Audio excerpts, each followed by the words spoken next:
Saudações, pessoal, sejam bem-vindos a mais um vídeo do Mentalítico. O meu nome é Bruno e hoje nós vamos falar sobre a doutrina espírita. A doutrina espírita é cristã, ela é uma doutrina cristã baseada no Evangelho de Jesus, principalmente na sua vertente religiosa evangélica. Veja, ela possui a vertente filosófica, religiosa e a científica.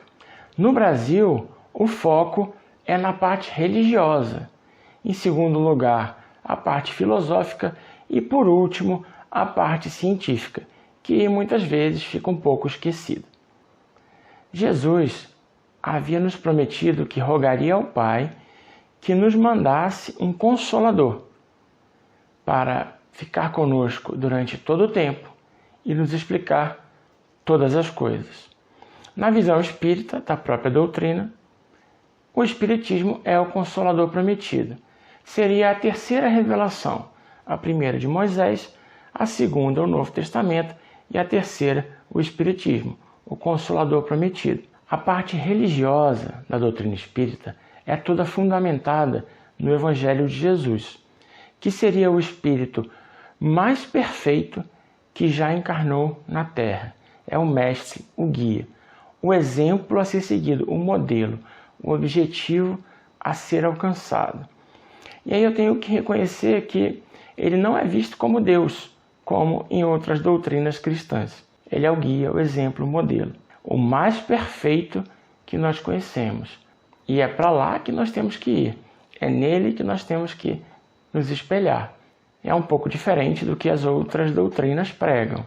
E aí você pode eventualmente se perguntar, mas existem diferenças entre a doutrina espírita e o que pregam as outras religiões cristãs. E por que isso acontece? Qual a explicação? Essas diferenças, elas se devem basicamente à interpretação e a uma chave para uma decodificação do que está escrito. Porque o próprio Espiritismo é a chave que faltava para que a gente entendesse algumas coisas que estavam na Bíblia. Além disso, a Bíblia, em diversos momentos, é escrita numa linguagem figurada, alegórica. E aí você precisa dar uma outra visão ao que está escrito lá. Nem tudo pode ser levado ao pé da letra. E o que pode ser levado ao pé da letra, o que deve, ou o que foi levado ao pé da letra, tinha um motivo, que era a ignorância e a dureza dos espíritos, nós mesmos, que vivíamos naquela época. Hoje, a gente vive em uma sociedade onde o direito já está estabelecido. Existe uma espécie de contrato social, onde todos, ou a maioria, respeitam a lei. E os que não respeitam são punidos. E a população, uma grande parte dela, quase a totalidade, entende que quem transgride essas leis deve ser punido. Punido de forma civilizada, claro, mas nós entendemos de forma geral, salvo algumas exceções, que deve haver uma punição. E essa punição, ela não tem um objetivo só de ressocialização, educação. Ela tem o objetivo de afastar o indivíduo que não respeita as leis da comunidade da convivência com o resto. Porque se nada for feito, ele vai continuar transgredindo as leis e fazendo mal aos outros. Naquela época, não havia esse contrato social. Nós éramos menos civilizados, éramos espíritos mais endurecidos e precisávamos de uma lei. E daí vem a mistura da lei civil com a lei de Deus. A lei civil daquela época era uma lei que tinha origem divina. E foi dessa forma que os legisladores antigos conseguiam controlar a população muito bruta, muito selvagem ainda. E eu não estou dizendo que Moisés não recebeu as informações bíblicas de origem divina, o Antigo Testamento. Eu não estou dizendo isso. Moisés, para a doutrina espírita, é um médium de altíssima qualidade. Por que ele é um médium? Porque ele recebia as instruções da divindade. Na doutrina espírita, o mais provável é que não tenha sido Deus diretamente que tenha vindo entregar a mensagem para Moisés, mas espíritos de alta elevação que cuidavam do nosso planeta, senão o próprio Jesus, que é visto como o governador do orbe, governador do planeta, quem não só governa, como cuidou de toda a formação do planeta Terra durante a época da formação do Sistema Solar e depois. Então, é muito provável que Moisés tenha sim recebido até mesmo a parte humana daquelas leis, tá? De origem divina, talvez de espíritos superiores, ou que tenha sido inspirado. Mas o fato é que boa parte das leis eram necessárias para manter o controle da população. E hoje não há mais necessidade que a religião cuide da lei civil. Nós devemos nos orientar pelos princípios da religião na formação das leis civis, que é a bondade, a caridade, mas também a ordem, também o progresso. Então, se a gente entender que boa parte daquelas leis foram ditadas naquela época para manter o controle da população, para que a sociedade pudesse prosperar em ordem, e que elas são sim mutáveis, aqueles pontos específicos, eles podem ser relegados, não só podem, como foram.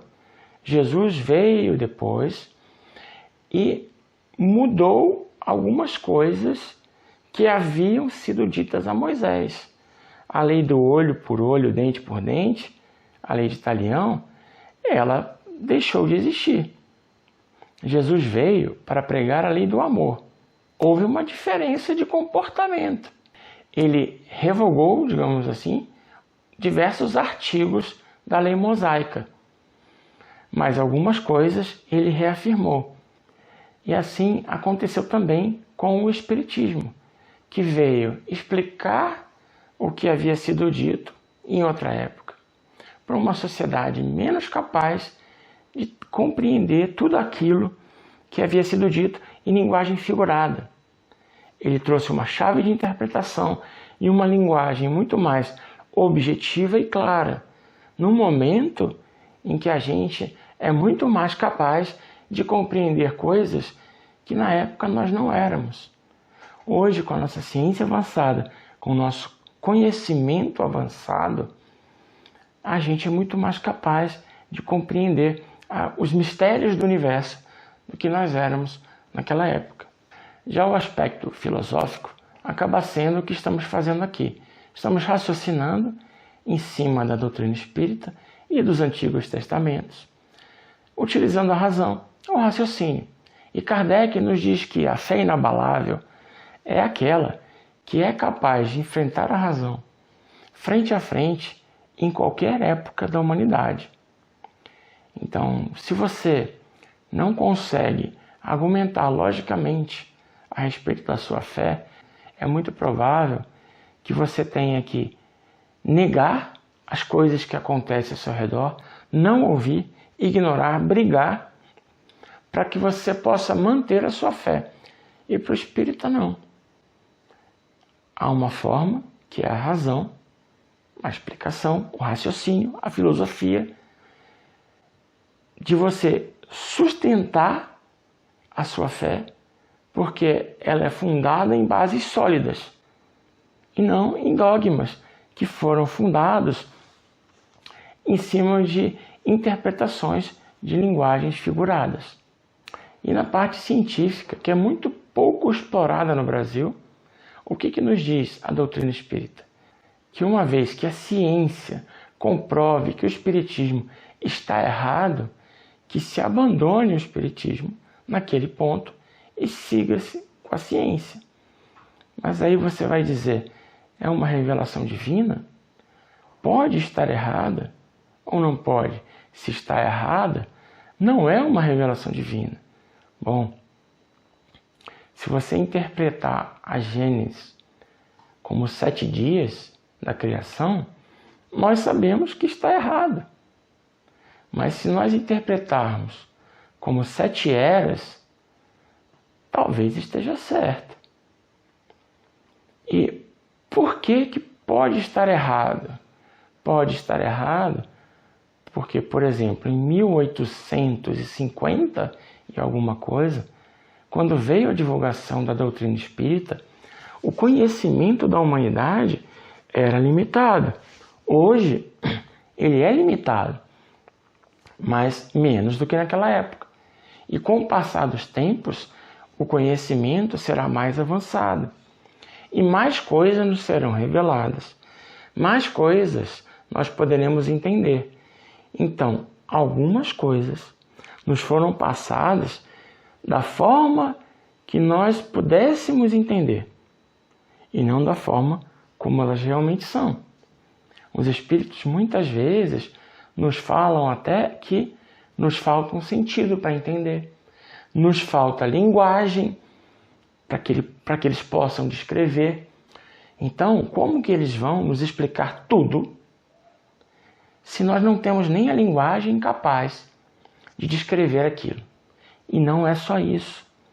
Os espíritos que estão dando as mensagens, eles não sabem de tudo. Eles são missionários, é verdade. Estão acima da nossa capacidade de conhecimento. Mas eles não têm o domínio de todas as coisas.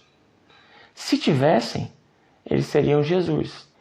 Então, muito do que é falado está limitado. E diversas vezes, eles mesmos dizem que não é permitido a eles compreender tais coisas, que eles não conseguem compreender aquilo, ou que não conseguem nos transmitir, certo? Então, é por isso que existem essas diferenças de interpretação, porque algumas levam ao pé da letra o que estava escrito, e o Espiritismo vem para reinterpretar aquilo ali. Mas uma coisa que não é reinterpretada, que não tem reinterpretação, que é absoluta, é a moral cristã.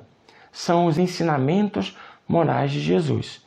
Sobre isso, não há o que se falar, não há como reinterpretar. Jesus foi claro, os ensinamentos são consistentes, é a lei de Deus e não há mudança. A relativização moral, ela não faz parte da doutrina espírita. Se alguém um dia lhe falar que é preciso relativizar os ensinos morais do Cristo, você entenda que essa pessoa, de alguma forma, está se distanciando dos ensinamentos da doutrina, certo? Então é isso. Se vocês gostaram do vídeo, por favor, comentem, compartilhem, apertem o sininho e até o próximo.